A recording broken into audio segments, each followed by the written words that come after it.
যারা তৃণমূল কংগ্রেসের নেতা বলে দাবি করেন, যারা তৃণমূল কংগ্রেসের দায়িত্বশীল ব্যক্তি বলে যারা দাবি করতেন, তাদের আস্তে আস্তে রাতের ঘুম হারাম হয়ে যাচ্ছে। ভাঙড়ের মানুষ নিজের ইচ্ছাশক্তি জাগিয়ে যেভাবে ভাঙড়টাকে তৃণমূল মুক্ত করার জন্য নওশাদ সিদ্দিকীর পিছনে দাঁড়িয়ে যাচ্ছে, সেই দেখে শওকত মোল্লারা হতাশ হয়ে পড়ছে বলে আমরা মনে করছি। শওকত মোল্লাদের যে কাজ, একজন বোমবাদা ব্যক্তি, একজন নটোরিয়াস ক্রিমিনাল, তার কাজই হচ্ছে ব্যক্তি আক্রমণ করা, তার কাজ হচ্ছে মানুষের অধিকার কেড়ে নেওয়া, তার কাজ হচ্ছে মানুষের যে গণতান্ত্রিক ভোট উৎসব থেকে বিরত রাখা তার কাজ।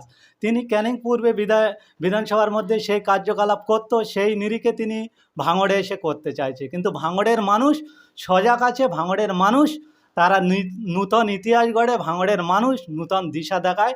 ওটা হয়তো উনি ভুলে গেছেন।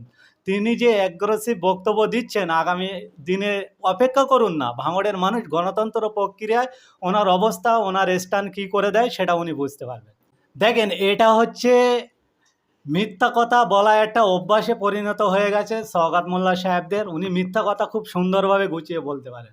যদি বাপের বেটা হয় তাহলে ক্যানিং থেকে লোক আনা বন্ধ করুক, যদি বাপের বেটা হোক তাহলে মিনাখা বা অন্যান্য বিধানসভা থেকে লোক আনা বন্ধ করে কেবলমাত্র তিনি যদি মনে করে যে নওশাদ সিদ্দিকী বিভিন্ন জায়গা থেকে লোক আনেন, আমরাও চ্যালেঞ্জ করছি ওনাকে যে আধার কার্ড, ভোটার কার্ড দেখিয়ে সমাবেশ করে দেখাক, এবং যে জনসমাবেশ বা মিছিল করছে সেইখানে প্রুফ দেখাক। তাহলে বোঝা যাবে যে কারা বাইরের থেকে লোক আনে আর কারা ভাঙড় বিধানসভার লোক নিয়ে মিটিং মিছিল করে। এইসব কথা আস্তে আস্তে মানুষ আর নিচ্ছে না, গিলছে না, তাই উনি হতাশ হয়ে পড়ছেন, তাই ব্যক্তিগত আক্রমণ করা শুরু করছেন। আমি মনে করি যে রাজনীতিতে সৌজন্যতা বজায় থাকা প্রয়োজন, সৌজন্যতা রেখে রাজনীতিটা করুক। আগামী দিনে মানুষ যাদের পক্ষে থাকবে তারাই জিতবে বলে আমরা মনে করছি। দেখেন, এটা তো প্রতিটা দলেরই একটা কাজ থাকা দরকার, তাদের যে কার্যকলাপ, তাদের যে এজেন্ডা, তাদের যে আইডিওলজি, তারা সেই নিরিখে প্রোগ্রাম করবে। আমরা শওকত মোল্লাকে দেখানোর জন্য এবং শওকত মোল্লার পাল্টা করার জন্য আমরা প্রোগ্রাম করি না। আমরা সর্বসময় ভাঙড়ের মানুষ যাতে সুস্থ থাকে, ভাঙড়ের মানুষ যাতে স্বাভাবিকভাবে জীবনযাপন কাটাতে পারে, এবং ভাঙড়ের মানুষের যে উন্নয়নকে স্তব্ধ করে দিচ্ছে এই শওকত মোল্লারা, যে শওকত মোল্লারা এই স্টেজে দাঁড়িয়ে বলে এই অঞ্চলে কাজ দেবে, এই বুথে কাজ দেবে, এই বুথে কাজ দেবে না, তাদের কাছ থেকে কাজগুলো কিভাবে আদায় করে সাধারণ মানুষের কাছে পৌঁছে দেওয়া যায় তার নিরিখে আমরা লড়াই সংগ্রাম জারি রাখছি, সেই নিরিখে আমরা প্রোগ্রাম করছি। দেখেন, শওকত মোল্লার সঙ্গে নওশাদ সিদ্দিকের কম্পেয়ার হয় না। কেন, শওকত মোল্লা কোন ধরনের ব্যক্তি সেটা রাজ্য স্তর এবং এলাকার মানুষ জানে, আর নওশাদ সিদ্দিকী কোন ধরনের ব্যক্তি সেটাও গোটা বাংলার মানুষ জানে। নওশাদ সিদ্দিকীর যে আইডিওলজি, নওশাদ সিদ্দিকীর যে চলাফেরা, নওশাদ সিদ্দিকীর যে মানুষের জন্য কথা বলা, নওশাদ সিদ্দিকীর যে মানুষের অধিকার ফিরিয়ে দেওয়া, সেই আইডিওলজির সঙ্গে শওকত মোল্লার আইডিওলজি মিলবে? শওকত মোল্লার কাজ তো জেসিবি দিয়ে ঘর ভাঙা, শওকত মোল্লার কাজ তো নিজের বিধানসভার মানুষের ভোট বন্ধ করা, শওকত মোল্লার কাজ তো এলাকার উন্নয়নকে স্তব্ধ করে দেওয়া। এর সঙ্গে নওশাদের সঙ্গে কোনোদিন শওকত মোল্লার কম্পেয়ার করলে চলবে না। উনি হতাশ হয়ে পড়তেই পারে, মানুষ ওনার থেকে জনশূন্য হয়ে যাচ্ছে, মানুষ ওনার থেকে মুখ ফিরিয়ে নিচ্ছে, তাই ভুলভাল মন্তব্য করছেন। আমরা এই ভুলভাল মন্তব্যে আমল না দিয়ে মানুষের সমাজ গড়ার যে ডাক দিয়েছেন নওশাদ সিদ্দিকী মহাশয়, সেই ডাকে মানুষকে ইচ্ছাশক্তি জাগিয়ে দিচ্ছি এবং ইচ্ছাশক্তিকে আরও জাগিয়ে তোলার জন্য আমরা চেষ্টা চালাচ্ছি। দেখেন, আমরা শুধু নয়, ভারতবর্ষে যতগুলো রাজনৈতিক দল আছে সবারই ইচ্ছা থাকে সে জিতবে, কিন্তু দিনের শেষে জনগণ যাকে জেতাবে সেই চওড়া হাসিটা হাসবে। শওকত মোল্লা মহাশয় টার্গেট বেঁধে দিল, আর ভাঙড়ের মানুষ ওনার টার্গেট পুরো করবে কিনা আগে ওনাকে যাচাই বাছাই করতে হবে। তো তিনি, ভাঙড়ের মানুষ তো জেনে গেছে যে শওকত মোল্লা একমাত্র ব্যক্তি যে ভাঙড় 2 নম্বর ব্লকে 3টে জেলা পরিষদ আছে, 3টে জেলা পরিষদের একটিও জেলা পরিষদকে কাজ করতে দেন না, উন্নয়নকে আটকে রেখে দিয়েছেন। তিনি নিজের মতো করে কিছুটা লাইট লাগিয়ে দিল, কিছুটা মানে সরঞ্জাম করলো, হয়ে গেল। ভাঙড়ের মানুষ অত বোকা না, যত বোকা এই শওকত মোল্লারা ভাবে।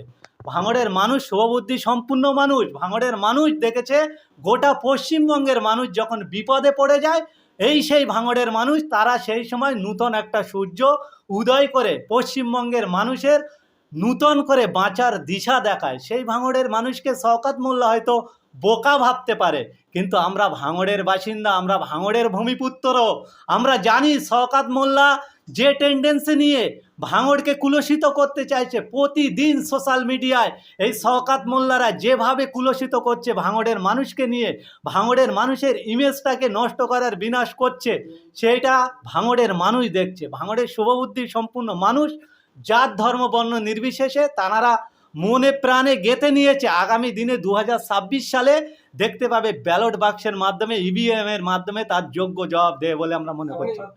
এসব ন্যাকা ন্যাকা কথা বলে ফুটেজ খাওয়ার জন্য ওনারা ব্যস্ত থাকে। এই শওকত মোল্লাকে জিজ্ঞাসা করুন না, উনি তো 2024-এর আগে এখানে অবজারভার হয়েছিল। তাহলে শওকত মোল্লা বিধায়ক আছে কি না সেটা আগে শওকত মোল্লাকে ক্লিয়ার করতে বলুন না। এসব ন্যাকা কথা বলে ভাঙড়ের মানুষকে বোকা বানানো যাবে না।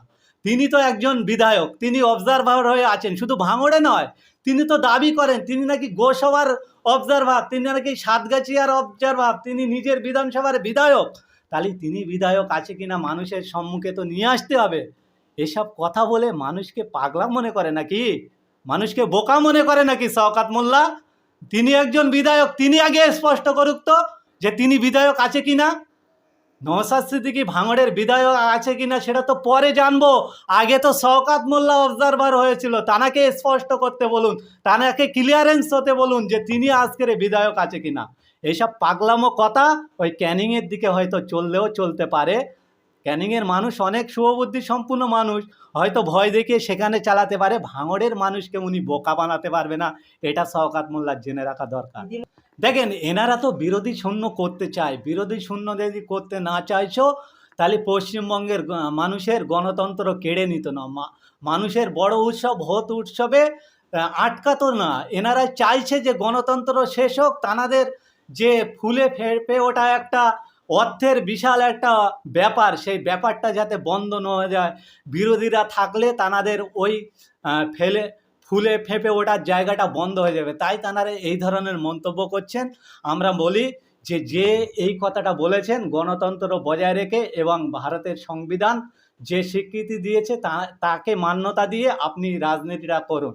আপনি ভুলে গেছেন হয়তো আপনার এলাকার মানুষ যাকে বেতাজ বাদশাহ বলে দাবি করত, এই শাহজাহান, তিনি কিন্তু তিহারের ডাল ভাত খাচ্ছে। যে অনুব্রত কেষ্টদাস বলে পরিচিত ছিল, এক সময় মানুষকে গুড় বাতাসা খেত, তিনি তিহার জেলের ডাল ভাত খেয়ে এসছে। তাই গণতন্ত্র প্রক্রিয়ায় আপনাকে কিন্তু মানুষের কাছে জবাবদিহি দিতে হবে, জবাবদিহি হতে হবে। আপনি ভাষাগতভাবে সংযত হয়ে যান, কেননা আপনি যদি ভাষাগত হয়ে সংযত হয়ে যায় আপনার ইমেজ থাকবে। আর আপনি যদি মানুষের উপর নির্মম অত্যাচার, রাজনৈতিক ব্যক্তিগত চরিতার্থ স্বার্থ সিদ্ধি বাড়ানোর জন্য রাজনৈতিকভাবে ব্যক্তিগত আক্রমণ করে, বাংলার মানুষ আপনাদেরকে সোজা করে দেবে বলে আমরা মনে করছি।